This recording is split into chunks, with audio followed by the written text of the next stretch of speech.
அதே போல ஒரு ஜாதகத்துக்கு வந்து சந்திர தசை நடக்குது. சந்திரன் வந்து பாதகாதிபதியில இருக்காரு.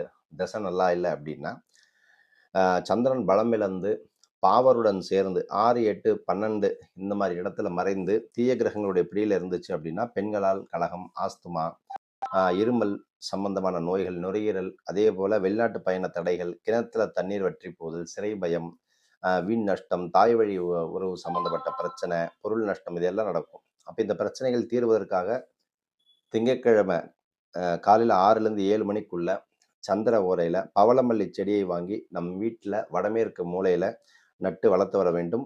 ஒரு படி நெல் வாங்கி தூய சுத்தமான தண்ணீல அலுமினிய பாத்திரத்துல ஊற வச்சு, மறுநாள் காலை இந்த பவளமல்லி செடிக்கு ஊத்துங்க.